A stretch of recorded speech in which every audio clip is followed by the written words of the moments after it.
అతను జైలు గడప దాటి ఇంకా 24 గంటలు కూడా కాలేదు. అప్పుడే మళ్ళీ కన్నం వేశాడు. విలాసాలు, విచ్చలవిడి జల్సాలు, అమ్మాయిలతో సరదాలు, వీటికి అలవాటు పడి కష్టపడకుండా డబ్బు సంపాదించాలనుకున్నాడు.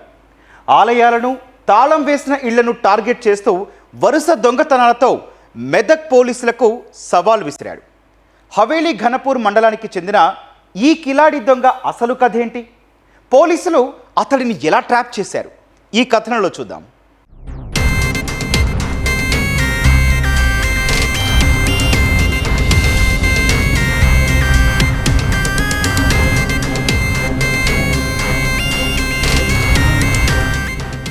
మెదక్ జిల్లా హవేలీ ఘన్పూర్ మండలం తొగిట గ్రామానికి చెందిన మాచపోయిన మహేష్ కుమార్ ఇతను.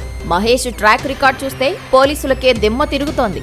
కేవలం జల్సాల కోసం, అమ్మాయిలతో సరదాల కోసం నేరాల బాట పట్టాడు. ఇప్పటికే ఇతనిపై ఒక మర్డర్ కేసుతో పాటు మరో 9 ఇతర కేసులు ఉన్నాయి. దొంగతనమే వృత్తిగా మార్చుకున్న మహేష్ కు జైలుకు వెళ్లడం, రావడం అలవాటుగా మారింది. తాజాగా ఈ ఏడాది ఏప్రిల్ 11వ తేదీన ఒక కేసులో జైలు నుంచి విడుదలయ్యాడు. కానీ బుద్ధి మార్చుకోలేదు. బయటకు వచ్చిన మరుసటి రోజే అంటే 12వ తేదీన మిలిటరీ కాలనీలో మళ్లీ తన చేతివాటం ప్రదర్శించి పోలీసులకు షాక్ ఇచ్చాడు.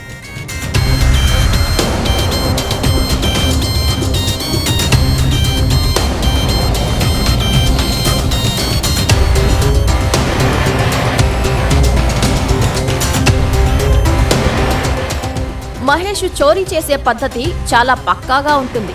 డబ్బు అవసరమైనప్పుడు ముందుగా ఆయా ప్రాంతాల్లో రెక్కీ నిర్వహిస్తాడు. పగటిపూట తిరిగి ఎక్కడ తాళాలు వేసి ఉన్నాయి, భద్రత ఎక్కడ తక్కువగా ఉందనేది గమనిస్తాడు.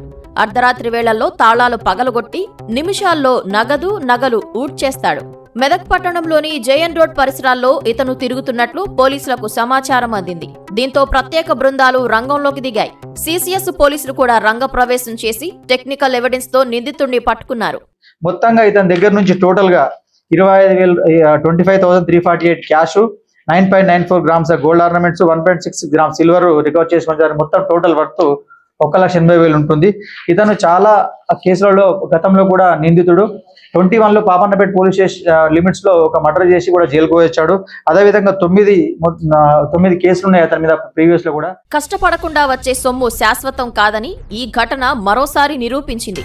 జల్సాలకు బానిసై తన జీవితాన్ని జైలు గోడల మధ్య గడుపుతున్నాడు మహేష్. నేరగాళ్లు ఎంతటి తెలివైన వారైనా పోలీసుల కళ్లు కప్పలేరని మెదక్ పోలీసులు హెచ్చరిస్తున్నారు.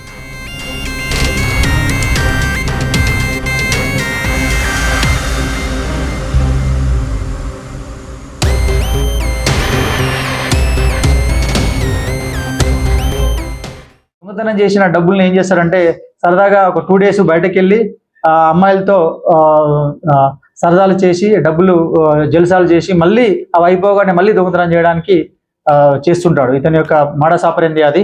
లాస్ట్ దొంగతనము ఎప్పుడు చేశాడంటే మన Haveli Ghanpur police station limits లో 6/3/2026 నాడు దొంగతనం చేసి జైలుకి వెళ్తాడు. మొన్ననే 11/4/2026 నాడు బయటకు వస్తాడు. వచ్చిన తెల్లారే మళ్ళీ ఇక్కడ టెంపుల్ అఫెన్స్ మిలిటరీ కాలనీలో దొంగతనం చేయడం జరుగుతుంది. ఈ కేసులు మనం అతని దగ్గర నుంచి డిటెక్ట్ చేసి గోల్డ్, మా నగదును కూడా రికవర్ చేయడం జరిగింది. జైలు నుంచి రాగానే మళ్లీ నేరం చేసి తిరిగి ఊచలు లెక్క పెడుతున్న మహేష్ కుమార్ కథ ఇది. ఇటువంటి నేరస్తుల పట్ల ప్రజలు కూడా అప్రమత్తంగా ఉండాలని పోలీసులు కోరుతున్నారు.